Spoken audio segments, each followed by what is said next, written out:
If you like the video, make sure to like, subscribe, and comment. For more videos like this. Hikers/park rangers, what is the scariest/creepiest thing that you have seen in the woods? I used to do a shit ton of camping. But one night, still early on, I was up with two friends in the middle of the night. Just hanging out in a field next to the campsite looking at the stars and the almost full moon.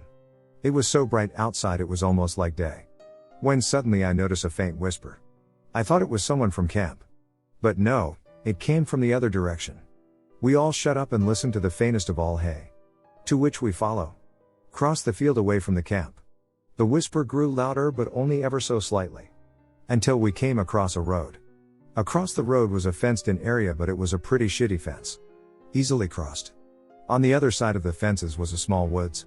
The trees were spaced pretty far apart from each other there, and despite the bright moon, it was completely pitch black in those trees. You could barely see past the first few rows. And now the voice was much louder, but still as if someone trying to whisper. A voice that sounded like a little girl. Come play. No women were with us on this trip. No girls. Just the sounds of a little girl calling out to us in pitch darkness to play at 1 a.m. We decided not to investigate further. Years ago I lived in the Four Corners area of Colorado, Durango. I was at home with a few friends of mine and my dog, Primus. He was a Rhodesian Ridgeback/Pit Bull mix and truly the sweetest dog ever. He loved everyone. An acquaintance of my then boyfriend stopped by one night and Primus would not let him pass the entryway. He was in full attack stance with hairs raised and teeth bared. I was scared. He had never done anything remotely like this to anyone before. One of my friends that was there is Native American. I noticed he looked visibly upset, absolutely uneasy. I told the guy that my BF wasn't home and maybe he should leave, and I would tell him he stopped by. He stood there for a full minute looking at us, only leaving after Primus did a little lunge forward while snarling. He turned and left without a word after that. My Native American friend immediately ran to the bathroom and vomited until he was dry heaving. He came out and said, "Skinwalker, that's a skinwalker." He looked miserable, so I had him lay down in our spare bedroom. He was shaking. Primus planted himself next to me and literally stared at the front door for hours. Any noise he heard made his hair bristle. He was on full alert. When my BF got home, Primus wouldn't let him near me or my other friends in the living room. He smelled him up and down. After about an hour he let BF sit on couch with me. It was fucking unreal. None of us, including BF, ever saw this person again. Primus and my native friend were totally fine the next day. I couldn't make this shit up if I wanted to, it still spooks me. So I posted this in response to someone, but I'll just post it here again. Me and 3 of my friends went biking on a trail that was closed for the night during high school. The trail is in a large park that closes at sunset, and this is about 1 to 2 a.m. and maybe 40 degrees outside. We decided to head to this hidden lake we knew about, but it turns out they had paved up to it recently. Awesome. The lake is kind of small, maybe a little more than a football field across at the most. Everything was pretty dead quiet except for some frogs and the trees whistling. The night was pretty clear and you could see a lot of the stars. As we cross this new bridge over the edge of the lake that goes over a stream, I start to hear laughing. I thought I was hearing things, or maybe one of us had somehow gone around while I wasn't looking. I look at my friends and they're all there and they hear it too. They looked as confused as I did. I asked them what the hell was going on and they had no idea either. At first, it sounded like it came across from the lake. But it wasn't like someone really laughing at a joke, it sounded like someone laughing at us because they could see us but we couldn't see them, if that makes sense. Suddenly, it sounded like it was coming from different places around the lake. Then it got super loud. It sounded like the lake and forest exploded with noise. Including the sounds of the frogs. It suddenly sounded like thousands of them were croaking, so we freaked out and booked it on our bikes. At one point, we were going uphill the way we came and it felt like someone lifted my tire and flipped my bike backwards. I hopped back on and started looking around but couldn't see anyone. It's pretty dark and the moon is barely showing. It still felt like I was being chased and I kicked it into third gear up that hill and pedaled as hard as I could. It was like I could sense something behind me the whole time, but I couldn't figure it out. The laughter kind of stopped after about a half mile, but I didn't stop until we reached the end about 5 miles later. I ended up catching up to my friends near the end who were freaking out because they hadn't noticed I was gone until about 5 minutes before I pulled up to them. My legs were so destroyed the next day, I could barely walk. I've been back to that lake since, but never at night, and it's pretty popular now. There's all kinds of weird shit that supposedly happens in the forest all around my city, but they're typically just stories people make up when they're drinking. A popular one is a type of animal/humanoid that glides through the trees without making a sound and listens for people who are deep in the forest. A lot of people do go missing and some of them are never solved.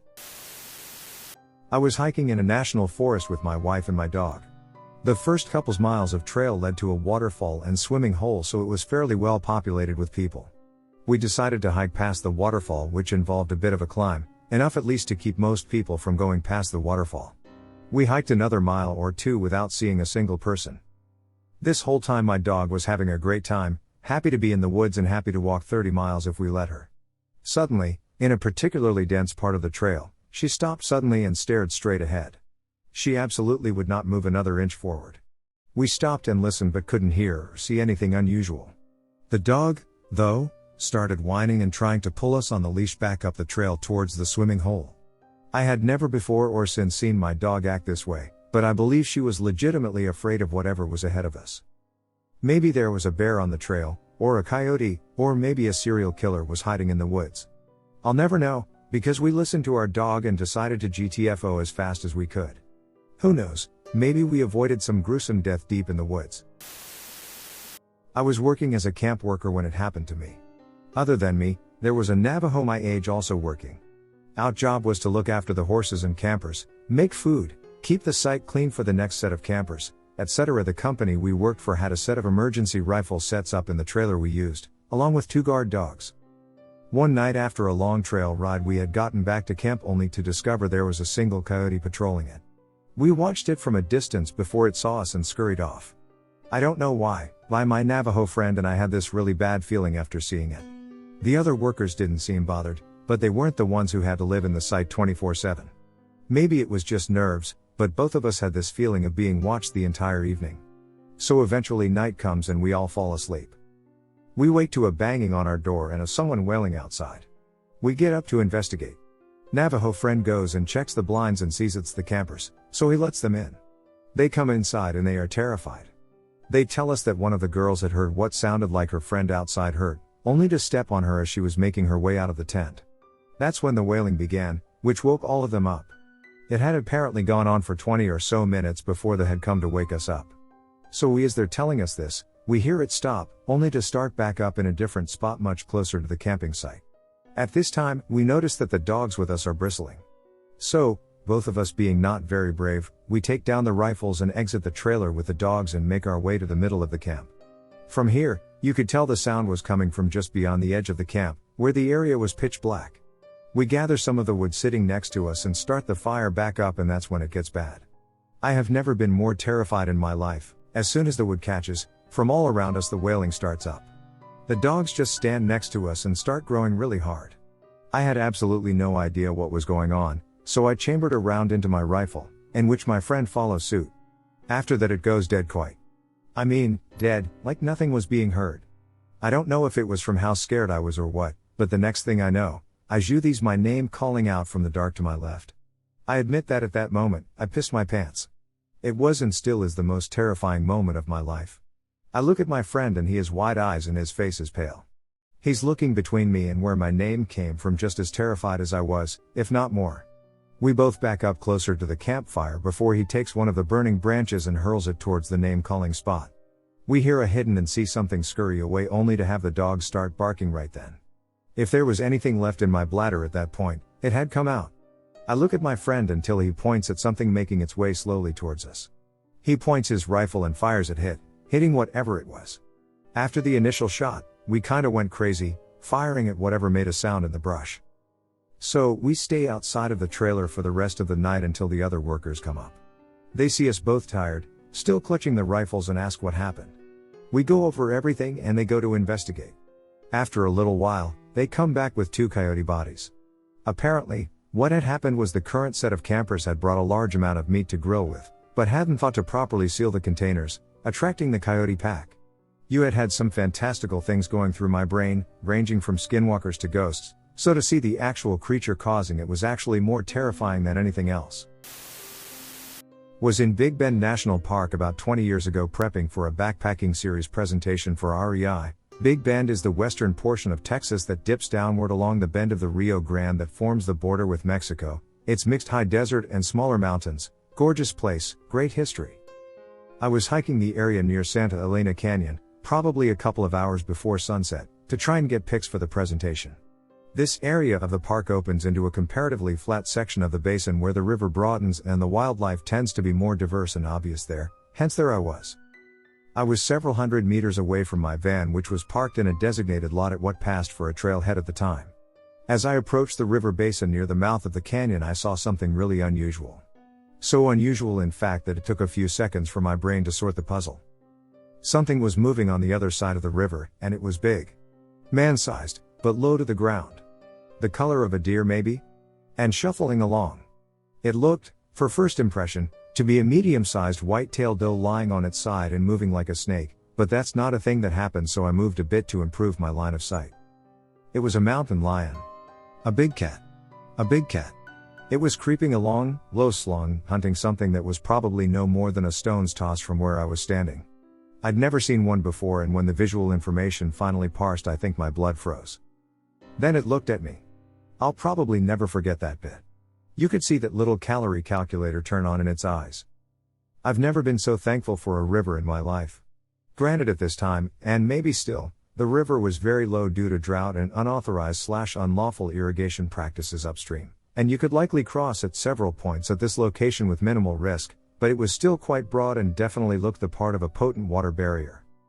Death Kitty does a series of double takes, head shifting from me to whatever the prey location back and forth rapidly, said calorie counter and risk calculator trying to get a fix on this evening's menu. I die a little inside, maintain my facing and begin slowly and quietly moving away. Not sure if I wasn't worth it, if the river was too much of an X factor, or if the big un just really wasn't that into me, but no chase was given, and after breaking line of sight, I was able to get back to the van just fine with no sign of pursuit and some mild tachycardia. That was the longest short walk I've ever taken. Later that night, I was parked off of the main park road in an area where big cats commonly hunted.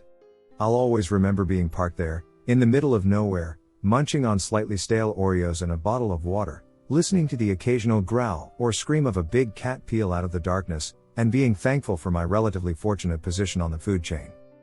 Also, one night I hallucinated on NyQuil, a side effect I regularly experience with the quills, after getting a respiratory illness and woke up screaming. I'm not a ranger, but I've hiked parts of the Appalachian Trail. This occurred in West Virginia, I believe. Happened about 8 years ago. Was hiking with a group, we spread out naturally based on hiking speed. I was in the middle-ish group of 4 of us, and one person had to stop to pull a tick off. Other 2, one leader, stayed with them, but I decided to hike on ahead and see if I could catch up with the lead group. The ad is extremely well marked with white blazes, so I wasn't worried about getting lost. I knew the next landmark was an old logging road, and sure enough, I hit it about half a mile later.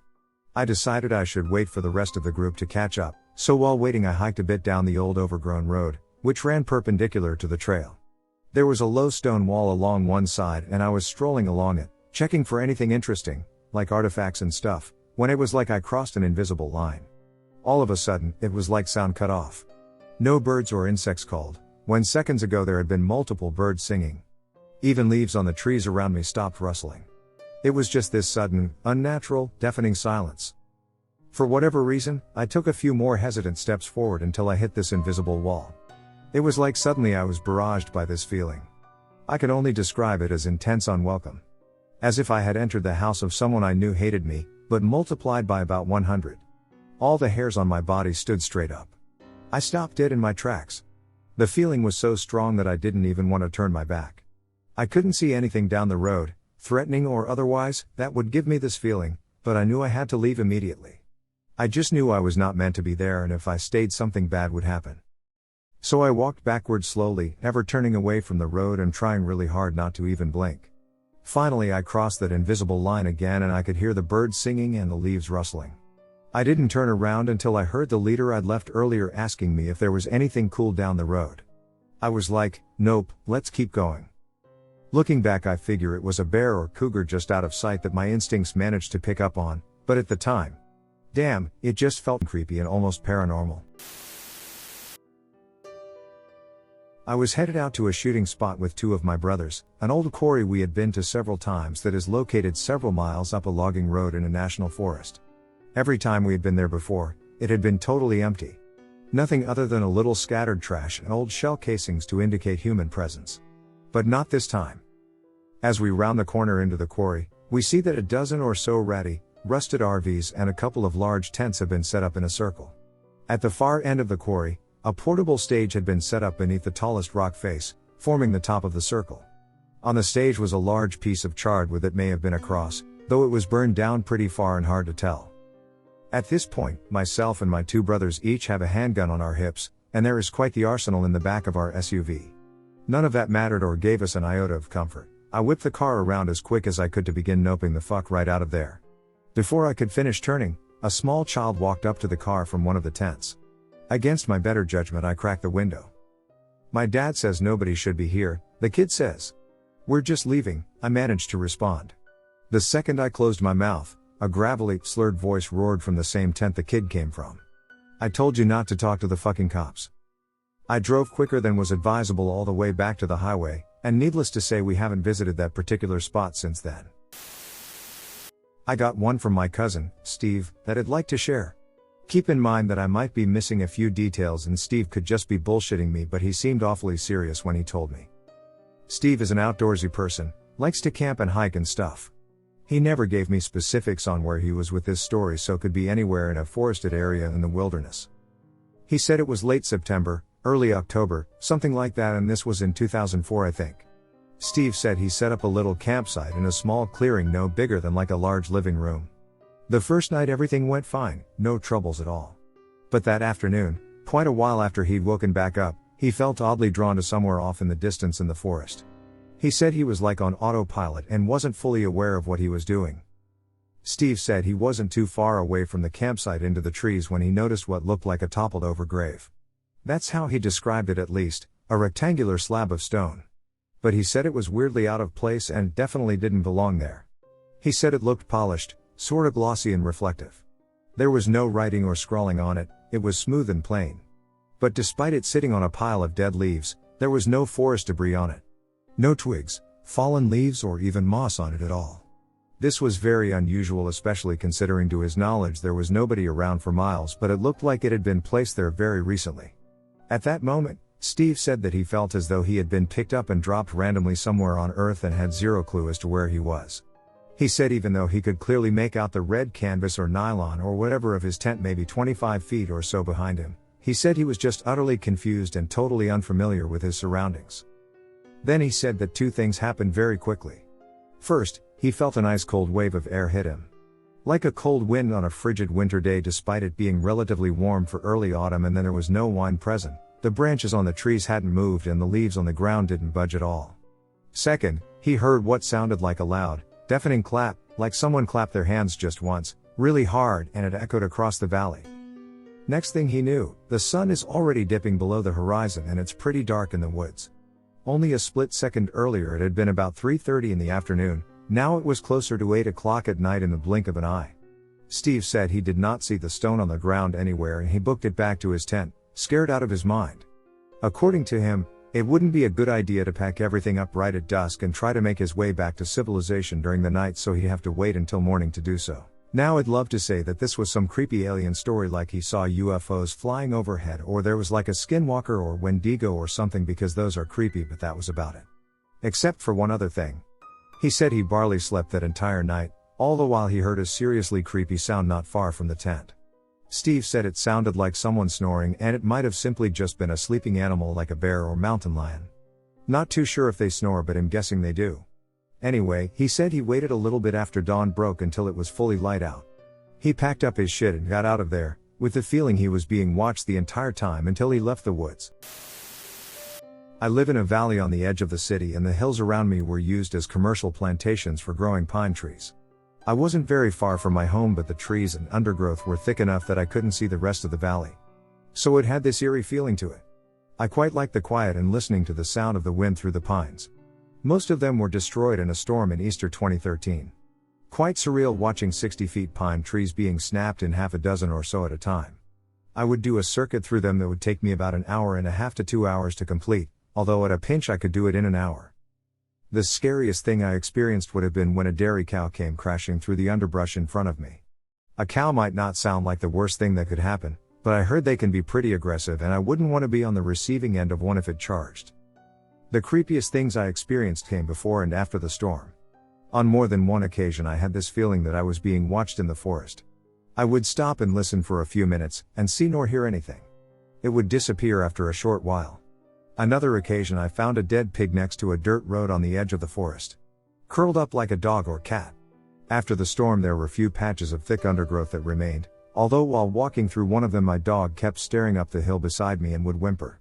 She'd also walk right beside me, which was unusual as she was always a minimum of 5 or 6 meters ahead on the track off her lead. For what it's worth, I came across a large wooden crate similar to the ones hunters and farmers have on the back of their utes to keep dogs in atop a flat part of a dirt road on the opposite side of the valley. There were a couple of tied up plastic bags next to it and it smelled of rotting flesh. Disappeared after a few days. So I live near the ghost town of Alvira, PA. Back during World War II, the government claimed eminent domain and booted everyone out, built a munitions/bomb factory. Fast forward to now. A chunk of the land was given back to the community as state game land, a portion of it hosts a federal prison, and a bunch of it sits unused by the government. The game lands contain the remains of the town, just foundations and wells at this point, and a bunch of bunkers. These bunkers are concrete igloo-like structures with a big metal door on one side, once used to store explosives, now used for teens to get drunk and do drugs. Over time they have become covered in dirt and plant growth, so you might mistake it for a hill if you didn't see the door. There are local rumors that devil worshippers hang out in the game lands and of strange rituals in the woods and in some of the more out-of-the-way bunkers. I never believed these because every town has a place with devil worshipper rumors, but last year my friend claimed it was true. He said his parents were hunting once and saw a group of people in robes around a fire, chanting, as a figure wearing a deer head mask stood in the center. He also said that one time while he and his dad were hunting he heard the chanting/singing and saw the smoke. This particular friend is a real straight shooter and I wouldn't think him the type to make shit up, so I'm tempted to believe him. Now for my own experience, when I was in high school, myself and about 5 friends were all having an all-nighter at my house in the summer. Playing manhunt in the woods, shooting each other with airsoft guns, the usual. At night we all went out with flashlights in the woods because of course we did. The woods around my house are the same woods as the game lands, and there are only 2 properties between mine and the game lands. We saw an orange light through the woods that I was pretty sure there wasn't a house there. My friend said it was the devil worshippers and started trying to freak us out. I didn't believe in them then, and even if I did I knew it wasn't that, but I played along to scare everyone. We went on a quest to find the devil worshippers and went toward the light. We left the path and began bushwhacking in the dark, now quite far from the house. We heard my neighbor's dog in the distance barking its head off, probably at us, but then it got really intense and made a horrifying noise no dog should make, and stopped. I've seen the dog since then so it didn't die. We were a bit taken aback by the noise so we all stopped and listened. In the dark, from just beyond the reach of our lights, we heard footsteps. Bipedal sounding footsteps. Not a squirrel in the brush, or a deer crashing through bushes, but a clear crunch. Crunch. Crunch. Crunch. Of the leaves. At that point we all decided to head back. My friend and I wanted to keep going, but we didn't want to do it alone, so we conceded. We were all sleeping in the guest apartment over the garage, which is a separate building from the house. It has one of those 70s accordion-style doors halfway up the stairs separating the upstairs area from the hallway and bathroom downstairs. Later that night, well after midnight, when we were settled in and starting to doze off, those of us who were still awake heard something brushing against the door from the other side. It was a flimsy plastic/linoleum thing so it was moving as something bumped it, and we could hear the noise clearly. I gathered up the courage to say out loud, "Does anyone else hear something bumping the door?" I get a few shaky yeses from around the room. Is anyone going to get up and check it out? Several nopes from the others, and I sure as hell wasn't going to do it. It went away after a few moments, and we eventually fell asleep somehow. Bit of an intro to get to the actual spooky part, but I hope you read through it. Back when I was 12 or 11, I was on day trip out in the woods with my dad. Kind of a secluded area, no people lived around for miles, and the trail itself wasn't maintained anymore. We saw no one else was there per usual, as no other cars were there. A little while later, probably a good mile and a half in from the entrance, we stopped walking to relax for a little bit. I had found a nice solid stick during the walk and was fooling around with it. There was a semi-rotten stump where we had chosen to sit, and I discovered hitting it with the stick actually made a really nice, deep, thunk noise. So I hit it a couple times, hit rest, hit rest. following that pattern. After a few seconds I realized there was an echo from far off, even deeper in the woods. Not too weird, as there was definitely enough stuff in the area that would bounce the sound back. So I kept messing with it and my dad joined in too. In total it was only about 5 to 10 minutes of playing with the stick and stump, and we stopped and decided we're gonna grab our stuff and head back. Then from deep in the woods again came 3 distant thunk noises. It couldn't be an echo at this point. We looked at each other confused and were wondering what it was. Like I said, other people being this far out in this spot was very unlikely, but then the 3 thunks came again much closer than they were before. We grabbed our stuff and booked it out of there. Still don't know what exactly it was. Had it been a person, they would have been sprinting to move that quickly between sounds. And if it was a person, why were they coming right for us? Never been back to that area since.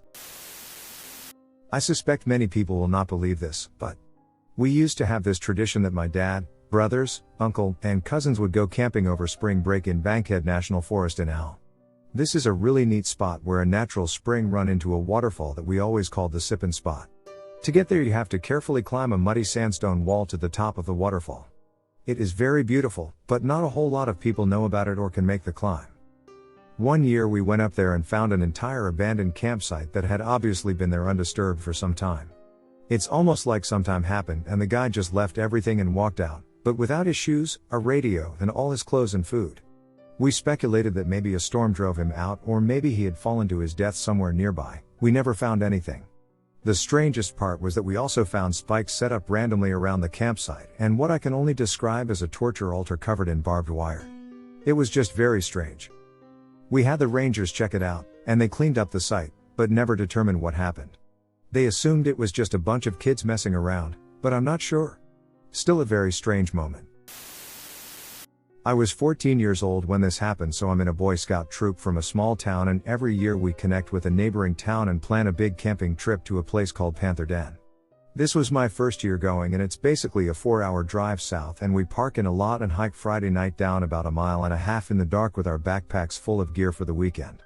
Panther Den is part of a state park, so it's mostly woods, but there is one area near a creek bed that is empty enough for us to set up camp. As we are hiking down the trail to get to the camp, I am near the front when I see something in the dark. At the time I thought it was a tarp in a tree, but really as we get closer we see it's a tent. We stay a respectful distance away as some of the adults walk up to try to talk to them and ask if they'd be okay with us setting up camp near them. They go up to the tent, and after a few minutes of repeatedly asking if anyone was there, we just decide to set up camp and we'll deal with it in the morning. We set up camp and go to sleep. We wake up early next morning to check out the site. There is a tent with a clothesline and an empty fire pit. There are some clothes on the line and some clothes on the ground. The fire pit was cold when we got to the camp that night, and there is a pot of water that has long been frozen. The tent holds 2 sleeping bags and some more clothes and also a few papers. The clothes on the line must have been wet, but they have frozen solid now. We spend the entire weekend camping and rock climbing, having a blast, and no sign. The tent is never claimed and nothing is ever moved, no sign of anyone claiming anything. We later find via the papers in the tent that it presumably belongs to a woman who we find on Facebook and message her about the tent but never receive a response. I still don't know what happened to the tent or where it even came from. The people couldn't have went into the woods without sleeping clothes because the warmest it got all weekend was 45 degrees and reached below zero at night. Wasn't a hiker, but here goes. Grandchild of some farmers from good old county of Cornwall, England here. There are massive woods surrounding my great-grandfather's home, and only really one neighbor who lives a little down the road. Exploring these woods was a load of fun when I was young, and I would do it all the time. I don't know if you could call it hiking, but when you got deep in the woods, civilization disappeared. After going with my family a few times, it was figured I had a pretty good head and was allowed to go out on my own. I was about 14 at the time. There were no dangerous animals or anything in there, so went out on an adventure. I kept a good track and never got lost, and after a couple of days exploring, I found a path emerging from the bushes. Now, this was further out than I was technically allowed to go, but I was 14 and broke rules. This was interesting to me because there were only 2 paths I was told about, and it seemed very cold and faded past the big mangle of bushes. I couldn't tell where it was on flat ground, but it seemed to remain a little on the long slope to the top of a hill. I happily went up this hill to the top and found something really strange. There was a tea party set up in the middle of the forest. Seriously. Plastic chairs, a plastic table, a teapot and teacups made from china. This weirded me out like crazy, but at the time I sort of dismissed it. 2 years later, after I'd grown up a little, I went looking for the plastic chairs and table. I hadn't really mentioned it to anyone yet, but I'd realized just how weird it was and I wanted some kind of proof. The plastic chairs had been scattered, by some animal, I assume, but what was really weird was that the plastic table was ripped almost in half. I couldn't find the teacups or teapot anywhere. I later went back and talked about the tea set, and everyone seemed very confused. There were no kids anywhere, and the only kids who had grown up there had been my great-grandmother and her siblings, who certainly didn't lug a weird tea set out there. Everyone promptly forgot about it, but I'm still weirded out to this day. Was like something from a fairy tale horror film now that I think about it. My whole family, like 9 people, went for a drive to my grandfather's favorite mountain. He recently passed away, and we took my grandma because she wanted to go. It was a caravan of 2 trucks, on a muddy dirt road, near the top of the mountain. We stop, get out to look at the view from top of the ridge. I'm about 6 years old, the youngest in the group. Everyone makes it to the top before I'm even halfway there. They stare in silence. My brother breaks the silence by saying hey to me as he scoops me up before I can reach the top and see the view. He carries me back down to the trucks. Everyone is murmuring and taking pictures, and I'm whining about never being able to do anything fun. I found out what happened about 15 years later. The photos from the trip were in a family album. I asked them about the mountain and the view I wasn't allowed to see. My mom explained to me that once they reached the top of the ridge, they saw a steep mountainside covered in these large perfect black circles, as though the grass had been burnt. That's why they were shocked. I had a lot of anxiety as a kid. I was terrified of natural disasters and stuff. My older brother knew this and stepped in and directed my attention elsewhere so I didn't flip my shit, while the other adults took pictures. My brother was the best. Anyways, the pictures of the circles came out black or blank when they developed them. No one had a picture that showed the perfect black circles. The other pictures were fine.